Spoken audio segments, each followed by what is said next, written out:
Bonjour à tous et puis bienvenue sur cette deuxième vidéo sur l'équation fonctionnelle de Cauchy.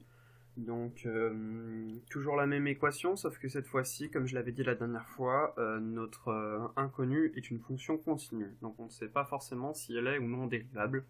Et du coup ça va être un peu plus compliqué. Donc pareil, hein, si vous voulez essayer de... C'est intéressant d'essayer de la faire voilà, en commençant un peu à rechercher sans regarder les questions. Juste histoire de tâtonner, par exemple essayer de voir ce que ça fait pour 0, pour des entiers, pour des rationnels, etc. Mais sinon, faites avec les questions, hein, puis on est parti pour la correction. N'hésitez pas aussi à reprendre les questions si vous voyez que ça vous a débloqué le début de la correction sur cette question. Voilà.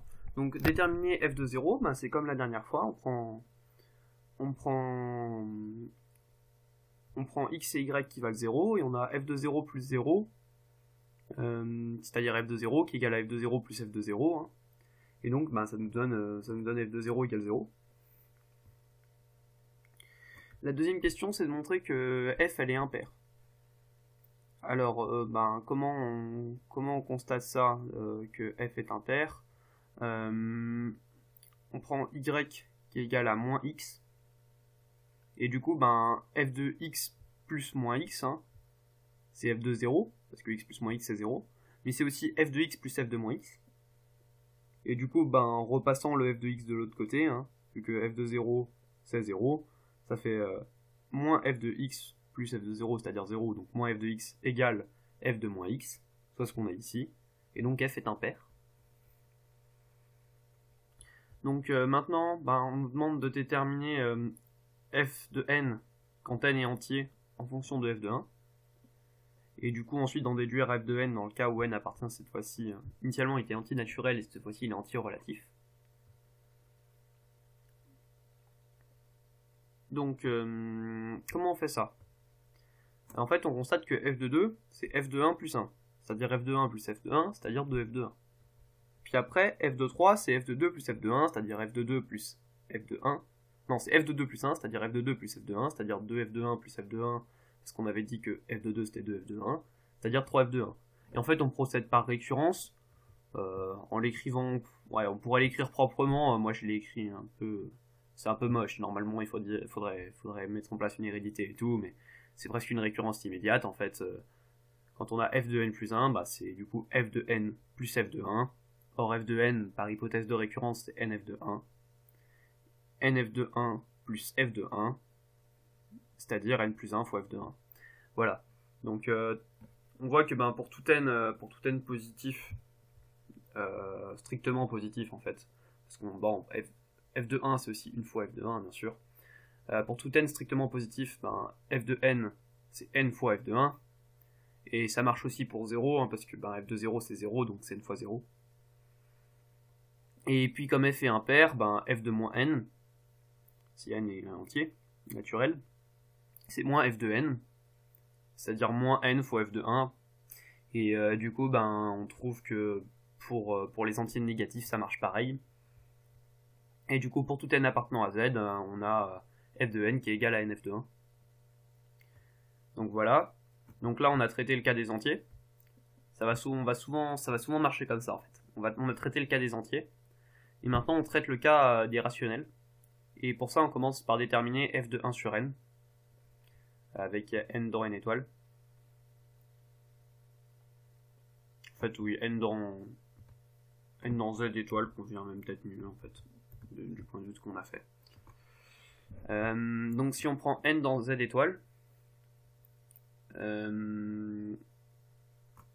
hop là, en fait, de la même façon qu'on a montré que f de n c'était nf de 1 pour n dans z, ça marche pour tout x dans R en fait. F de nx c'est n fois f de x, parce que ben f de 2x c'est f de x plus f de x, c'est-à-dire f de... Non, c'est f de x plus x, c'est-à-dire f de x plus f de x, c'est-à-dire 2f de x, et en fait ça marche exactement pareil en remplaçant tous nos 1 par des x, quoi.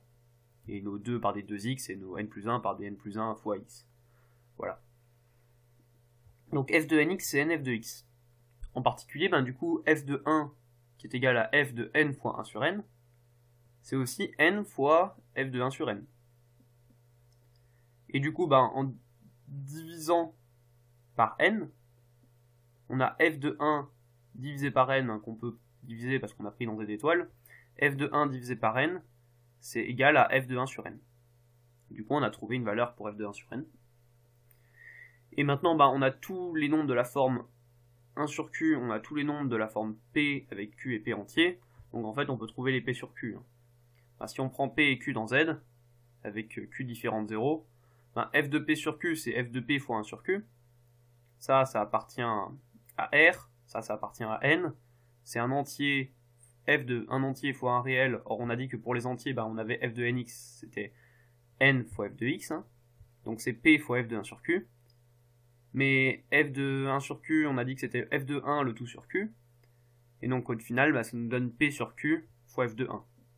C'est-à-dire qu'en gros, on avait pris un rationnel p sur q, et son image, c'est p sur q fois f de 1. Et finalement, du coup, pour tout rationnel, f de x, c'est f de 1 fois x. Donc voilà, on l'a déterminé pour tous les rationnels. Maintenant, en fait, on veut le déterminer pour les réels. Et là, c'est des histoires de densité, en fait. On a dit que notre fonction, elle était continue. On sait que ça marche pour tous les rationnels. Et en fait, en bouchant les trous, en gros, on voit que ça marche pour les réels. Parce que c'est, en gros, avoir les rationnels et passer aux réels, c'est boucher les trous. Ouais, c'est un peu triste pour les nombres réels, ce ne sont que des bouches-trous. Donc, en fait, on cherche à montrer que pour tout x dans R, f de x, c'est f de 1 fois x. Comment on fait ça? On pose la fonction g qui à x associe f de x moins f de 1 fois x. Et l'objectif, du coup, quand on voulait montrer ça, maintenant, c'est de montrer que pour tout x, g de x, c'est nul. Or, g, elle est constante égale à 0 sur q. Oui, parce que pour les rationnels, f de x, c'est f de 1 fois x. Donc sur q, ça vaut tout le temps 0. Pour x appartenant à q, g de x égale 0, donc g est constante égale à 0 sur q. De plus, q, on sait qu'il est dense dans R, et on a g continu. Et ça, je l'avais dit récemment dans une vidéo sur, je sais plus comment elle s'appelait là, c'était l'exercice que quelqu'un d'autre avait eu en colle, c'était fonction périodique continue, l'exo du turfu, je crois. Voilà, je fais des petits placements de produits au milieu de ma vidéo. Du coup, on avait dit ça, on avait dit que on a une fonction qui est constante sur un ensemble qui est dense dans R, et on considère une fonction continue, et du coup cette fonction elle est constante sur R. Donc en particulier, pour tout x appartenant à R, g de x ça fait 0, vu que ça fait 0 sur q. Et du coup, pour tout x appartenant à R, on a f de x qui est égal à f de 1 fois x, ça vient du fait qu'on a tout le temps g de x égale 0. Et du coup, voilà, on a vu que si nos fonctions étaient des solutions, elles s'écrivaient forcément sous cette forme-là, c'était forcément des fonctions linéaires. On peut vérifier que nos fonctions linéaires sont bien solutions, ça je vous laisse le faire. Et du coup, on en conclut que les fonctions solutions sont les fonctions linéaires.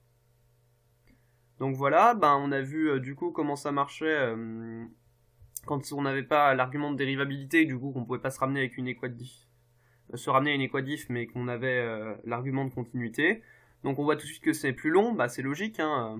Quand être continu, c'est une hypothèse qui est moins forte qu'être dérivable, donc il y a moins d'informations. Par contre, là on constate que c'est les mêmes solutions. Qu'on soit continu ou dérivable, on a les fonctions linéaires à la fin comme solution. Donc voilà, ce qu'il faut retenir quand on a les fonctions continues, c'est qu'on aime bien faire des choses du type savoir ce que ça fait dans n, puis savoir ce que ça fait dans q, et ensuite en déduire par densité ce que ça fait dans R. C'est très fréquent. Et donc voilà qui termine cette vidéo sur l'équation fonctionnelle de Cauchy, et la prochaine fois on verra comment ça marche dans le cas de l'équation fonctionnelle qui caractérise l'exponentielle. Donc voilà, on s'arrête ici pour cette vidéo, et puis à une prochaine.